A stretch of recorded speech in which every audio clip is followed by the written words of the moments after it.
Hey, how's it going, guys? Today I'm going to be talking about the top 10 worst films of 2016. Now, I generally don't go to see really bad films in theaters. You can tell from like a mile away which ones are going to be bad, and there were a couple of them this year. So this isn't going to be like the worst 2016 movies of the year, but they are going to be pretty bad, and I still wouldn't recommend that anyone do check them out.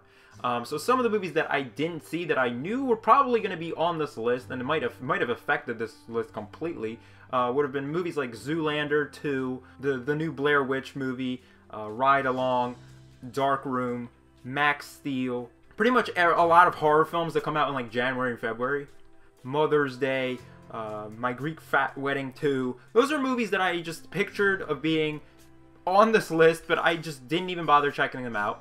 But before we can get on to our top 10 worst movies of the year, I thought I would mention some dishonorable mentions. And some of them are Hardcore Henry. While Hardcore Henry was like original, it was just not a very good film, hard to watch. Angry Birds was a bit of a letdown, not that anyone really had high expectations for the film, I don't think. Hail Caesar, you know, beautifully shot. Josh Brolin, I think, really stole the spotlight on that film. But just the movie was bad. Third act was horrible. Then you had movies like Warcraft, just not a good movie. You didn't care about any of the characters. The CG was okay, but aside from that, just not good. Suicide Squad, another letdown, another dishonorable mention here on the list. Batman: The Killing Joke, just what a disappointment. What was Batgirl doing in there? And just they had such an opportunity to take on a really unique and great story and make it into a great movie. And unfortunately, it just tanked.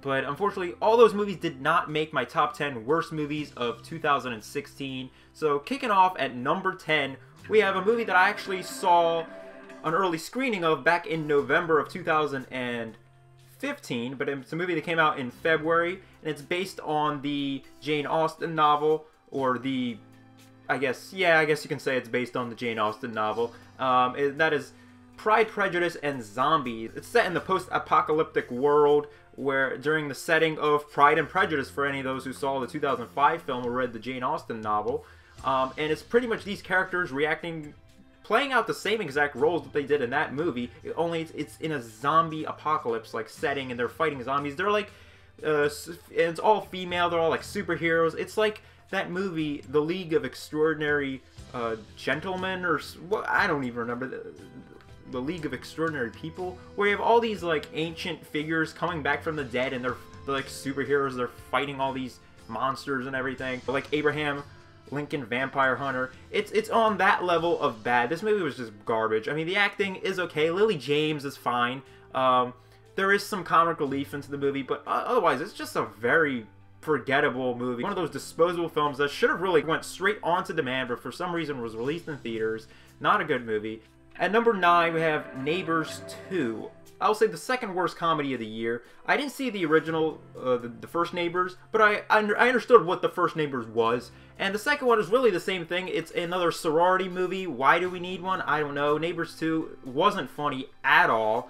If a comedy isn't funny, what is the point of the film, right? The story just isn't there. The story just sucks. It's every sorority film that we've seen before. Why would we want to watch this again? Just terrible. I hated this movie. At number 8, we have a Western, and we have a few of them because the last couple of years, the Western genre has been coming back to life. Last year we had The Revenant and The Hateful Eight, and I'm sure we had some other like minor Westerns movies come out. But this year, they really went on a roll to try and bring the genre back, and it was a pretty disappointing year for Westerns, I feel like, this year. The Duel, that's number 8 for me. This movie was bad. What a forgettable Western. Not only is it slow, you don't care for any of the characters. Liam Hemsworth, he's always playing a very uninteresting, bland character. Woody Harrelson, you know, he would make a good villain. In fact, he's going to be a villain in the War of the Planet of the Apes film. But his talent is just underused in this film. And just weak characters that you really don't care about. We're supposed to be rooting for this good guy played by Liam Hemsworth. We don't care about him at all. This villain we're supposed to hate, we don't understand why we hate him. It's just a very bad Western. Crappy story with, I mean, Woody Harrelson has magical powers. It's just such a weird movie. I guess the third act has like an interesting fight scene, but they don't even, the movie's called The Duel, they don't even have a duel in the movie at all. No one's dueling. So, I don't know why it's called Duel. I don't know anything about the characters. Quite frankly, I saw this earlier this year, and I'm barely remembering anything about this movie. At number 7, we have another Western, and it's starring Clint Eastwood's son, Scott Eastwood, and that is Diablo. I think the biggest thing with this movie is it's really slow. One of the things that it's attempting to do is it's trying to build this character up where we're supposed to care about him, and then at the end of the movie, they pull this kind of Sixth Sense twist that everyone's be like, and it just fails so badly. It's so predictable, and I think that was the one thing that the movie was trying so hard to do, was build the tension up until the point where they do that twist. But since it was so predictable and we already saw it coming, and the acting wasn't particularly good, and the movie collapsed on his face pretty much. Scott Eastwood is trying too hard to live up to his reputation. Maybe there was a lot of expectation from his performance, I don't know, but he was trying too hard to be Clint Eastwood, and it just didn't work in this movie. It's a very boring film with a twist that doesn't work. The characters you don't like. At number 6, we have a movie that came out just recently, and that is Assassin's Creed. You know, it is the worst video game movie of the year. This movie was garbage. I mean, Michael Fassbender does a good performance, but I gotta say that the visuals, yeah, they were nice. The stunt work was good. But the thing about this film is the editing is absolutely terrible. This is the worst edited film of the year. Like, I was thinking Suicide Squad was bad. This one is even worse. If anyone has seen the film or is thinking about seeing the film, not that I recommend anyone see this film at all, just try and watch a scene with any scene in the movie and try to count to 10 before the camera angle changes. Okay? You will never get to 10. Okay? You will be like 1, 2, camera angle changes. 1, 2, 3, camera angle changes. Changes. It's like they were trying to do like a whole 360 thing, like it's a video game.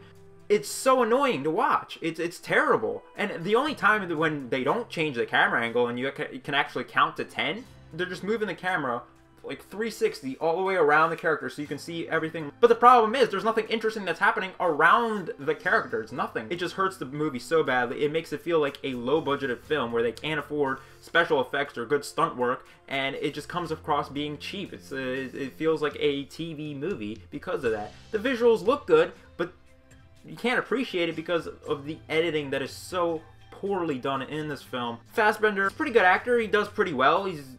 There's this one singing scene that he does. I was confused. I don't know why he was singing in a serious movie. I guess it's a serious movie. I don't know. He was singing. And the constant going back from the present to the 17th century was another thing that really bothered me and took me out of the film. This is just a really bad film. I don't recommend anyone go see this. This is the worst video game movie of the year. And pretty much every video game movie was bad. Angry Birds, Warcraft, they're all in my dishonorable mentions list. Like, video game movies were just bad. I think this movie just closed the coffin on video game movies. I think they're going to be coming out with other video game movies, like the Last of Us and stuff like that, or even the Call of Duty movie. I don't know what the hell they're doing, but just video game movies aren't going anywhere. You know, you want to be playing the video games. You don't want to be watching them, right? So these video game movies aren't working out. Assassin's Creed was the worst one, and I just don't recommend anyone see this film. This movie was absolute garbage. At number 5, we have our worst Western of the year.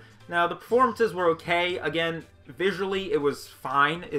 It captured the Western aesthetic, but Natalie Portman and Jane Got a Gun, this movie was just bad. I mean, it is a snooze fest. People were talking about how Matthew McConaughey's movie, The Free State of Jones, was bad. Well, I think the acting in that movie is a lot better, and it's a more watchable film. Jane Got a Gun is an absolute snooze fest. It's just so boring. I couldn't wait till this movie was over. This movie is like an hour and 40 minutes long, but it feels like the movie is like 3 hours long. It's the only reason I went to see it, other than the fact that it was a Western, was the fact that we were getting a reunion with the Star Wars cast of Natalie Portman was in the film, Joel Edgerton is in it, and Ewan McGregor is also in the film. The acting is fine, like I said, but the story is just so bland and uninteresting that you feel every minute of this film. And it's not because it's a slow Western that it's bad, because there's plenty of good slow Westerns. Take Appaloosa, for instance, or, you know, you don't have to go far and see movies like Slow West with Michael Fassbender last year, or even The Water Diviner with Russell Crowe that also came out last year. They're slow movies, but they have a good story and they have interesting characters. And this movie was anything but that.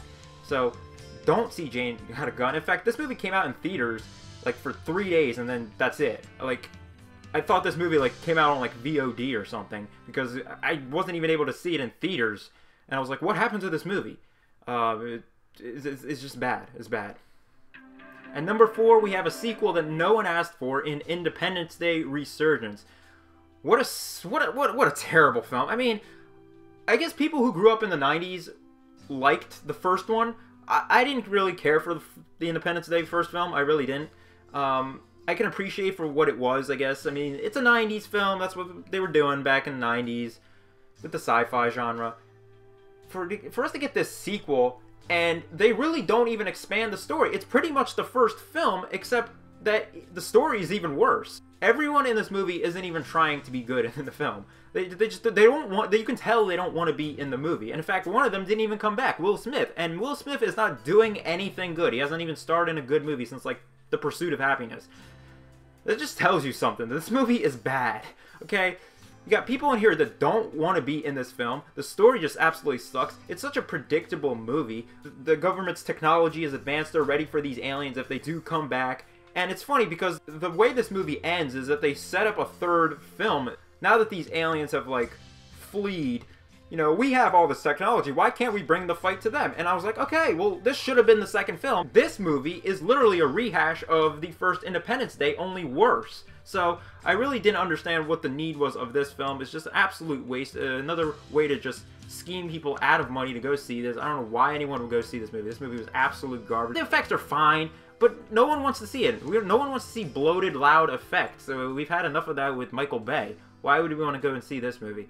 You know, Jeff Goldblum, I guess, he's good. Jeff Goldblum, you know, one-liners. That's the one positive thing about this film, and the effects are, I guess, are fine. But is that really why you're going to go see this movie? This movie is absolute garbage. It tells a shitty story. The acting is just bad. And it's everything that you don't want to see in a movie. And number 3 is a movie that I actually went in theaters to go see. And that was Gods of Egypt. Man, what this movie was bad. I mean, holy shit. I can officially say this was the worst movie I've ever seen in a movie theater. And it was funny sitting with a group of people watching this film, and no one gave a shit about this movie. In fact, this movie was hilarious. I wasn't the only one who was laughing in theaters. This was supposed to be a serious film, but it turned out to be a comedy, really. It was funnier than half the comedies we had this year, to be honest with you. I mean, just the story, the plot is just so absurd. I mean, really, oh my gosh. I mean, the director was like, no, he was defending the movie on Facebook, and he was like, oh no, people are, you know, the critics are really bashing this movie, and this movie was just absolutely terrible. The effects alone are just bad. The acting is terrible. The story is horrible.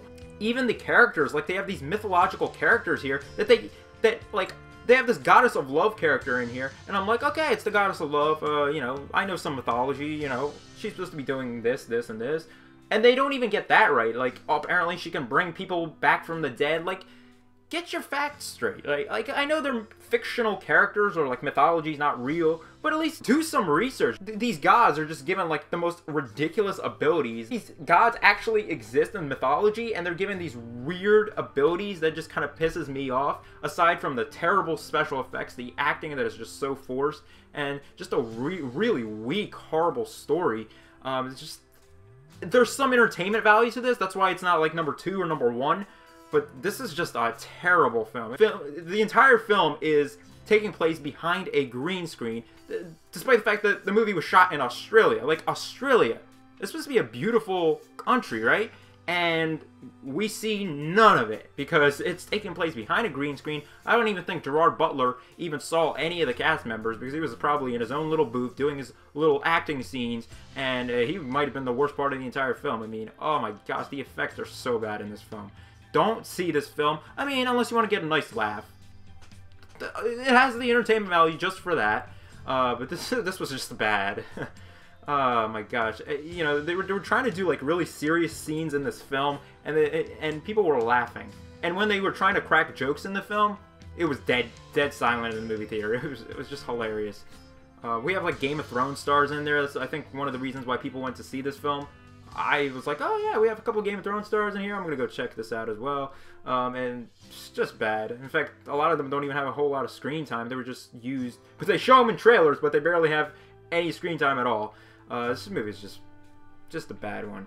At number 2, we have a Nicolas Cage film. What worst top 10 movies of the year list would this be without a Nicolas Cage film slipping in here? And that is Dog Eat Dog. This is directed by the same guy who wrote screenplays for Martin Scorsese's Taxi Driver and Raging Bull, I believe.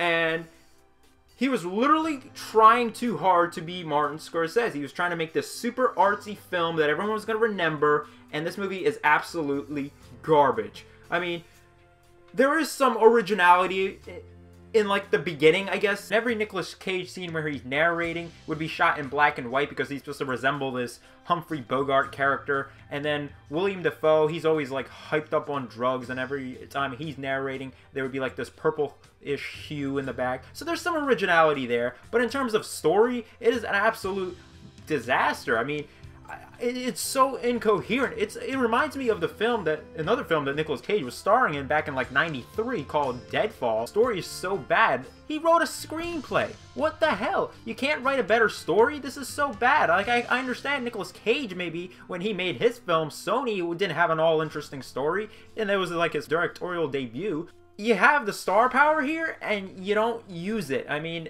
this is a movie that appeared in like the Cannes Film Festival, I believe, and this movie was booed. I mean, there was another movie called The Swiss Army Man, and that one was booed. I saw that movie. It's not the greatest film. I understand what it was going for. A little bit ridiculous, but I understand what it was going for. That's the main thing. And it wasn't bad. This film, the story is just not there. You really don't care for any of these characters. They die, you know? In fact, this movie actually copies a lot of things that Deadfall did. Where we have one of our main characters, Charlie Sheen, in Deadfall, he gets killed off, and then all the tension moves to Nicolas Cage. Well, here we have William Dafoe's character, he gets killed off, all the attention goes to Nicolas Cage. It so resembles that movie. Both are just terrible films. The third act, I don't know what happened in the third act. In fact, that ending makes no sense to me at all. After I saw the film, I was so confused. I was Googling things, and I could not find anything about the ending. No one understood what that ending was. People were talking about it because they're like, well, this is a movie that appeared in Cannes Film Festival, but we don't understand what the ending is.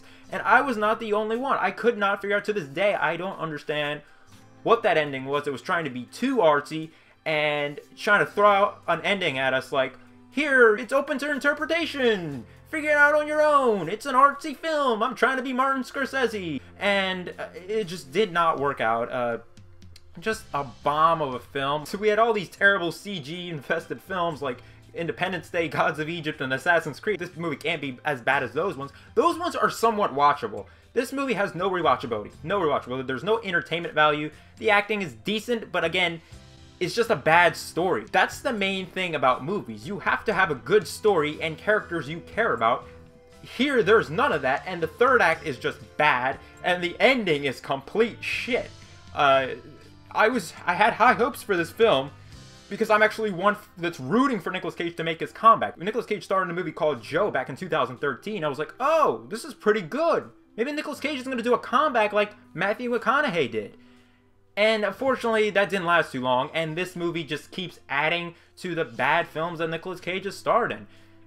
This has got to be in the top 10 worst Nicolas Cage films, and William Dafoe, you know, he does a valiant effort in the film, along with Nicolas Cage, but you don't remember any of that, because you remember how bad the film is, aside from the good performances, and this is just a movie everyone needs to stay clear of. This is not a good film. It's really hard to watch. It's like an hour and 40-some minutes long, but it really feels like 3 hours. Jane Got a Gun feels like a long movie. I can't even defend that movie. That movie's bad, and this one's even worse. That one at least visually looks nice, right? This film, it's got nothing going for it. It's just a waste of time. Don't waste your time watching this film. There's nothing good about it. This movie premiered at the Cannes Festival, okay? No one liked it. And I'm like, I don't care. I don't care what they have to say. I'm going to watch it and see it for myself. It can't be that bad. The trailers look okay. And unfortunately, this movie is just another Deadfall. And Deadfall was bad. And this movie is going to join it in the shit pile. Don't see this film. At number 1 is a movie that, for some reason, people actually liked. I mean, there are people who dislike this film, and maybe some people don't have this as their worst film. But this was an absolute piece of shit film. I don't like spoof films. I hate them. They're the worst type of art form in movies. I don't get them. I don't like them. I think the time has passed for spoof films. They don't work anymore, or at least a lot of the ones that I've seen are just they're just very dated. They're just not funny anymore. And Brothers Grimsby was the worst movie of 2016. Talk about a movie that wasn't funny. This movie was absolutely not funny, okay? We had movies like Borat come out back in like 2007 and stuff. When I saw that movie in theaters, it was hilarious, right? And recently, like a year ago, I saw that film again, and it's still somewhat funny. It's not funny because the comedy is very dated. We're past that type of comedy. And with each movie, Sacha Baron Cohen, he just tries to be more and more over the top with movies like Bruno, The Dictator, now this film, and they're just not funny. I mean, he brings the same character back, pretty much, and he brings nothing to the table. The story isn't very interesting. It's trying to do like this whole James Bond thing, and it's grotesque comedy, which we have gotten far from. It's not funny anymore. I mean, seriously, that whole elephant scene, you're watching this in the theater, and what is funny about this? People were saying, well, it's one of those turn off your brain comedies. I don't care. There are people who want to make good movies. Am I really wasting my money to go see this piece of shit film? I mean, seriously, even the movies like Scary Movie, at least they're somewhat funny, or at least the opening scenes are somewhat funny, like Scary Movie 4, you know, with the Shaquille O'Neal sequence. At least they're somewhat funny, and at least they have somewhat of a story. This film, it has a story, an interesting story. It's so stupid. I hate watching stupid films, and this is one of them, okay? Waste of like an hour and a half watching this stupid film. Seriously, Sacha Baron Cohen, stop starring in these bullshit films. It just came off as another Adam Sandler film. No one wants to see any more Adam Sandler films. No one wants to see this shit, okay? Stop making these films. This was the worst piece of shit I've seen. For some reason, people like this movie. I don't understand why. It's not as bad as Bruno, I guess, but it's not far from it. This was an absolute bomb. He's going to keep making these films. He's making a shit ton of money off of them for whatever reason. Kind of like the Transformers movies, you know, just no reason for them to be made, but they keep making so much money that Sacha Baron Cohen here is like, well, I might as well make another one. And it's just, I don't want to see this. The poster looked pretty cool, I guess. That's what drew maybe people in. Sacha Baron Cohen, people like his Ali G sketches, and maybe that's why they went to see this film. This movie is absolute nonsense. I don't know why people liked it. I hated this film. It is my least favorite film of the year. It is the worst film for me of 2016. Anyway, guys, that is my top 10 worst films of the year. Please share your thoughts below on what your top 10 worst movies of the year were. Maybe it's some of these. Maybe it's none of them. I know I probably pissed a lot of people off with this list because these aren't like maybe the worst films. As I wonder if I actually saw those movies that I mentioned earlier that I didn't see because I knew they were going to be bad. Max Steel and stuff like that. Or even that animated film, Norm of the North. Or Allegiant. If I actually had seen those movies, how would this list look? I don't know. But please comment your thoughts below on what you thought on this list, your own list. Just in general, your thoughts on movies that I maybe missed as the worst films of the year. And just any thoughts you have on the worst films of 2016. I'll be happy to be reading those down in the comments section. And if you like this video, please do give it a thumbs up there on the bottom. And subscribe to the channel if you haven't already. And I guess I'll see you guys next time for more unboxings, reviews, and movie news.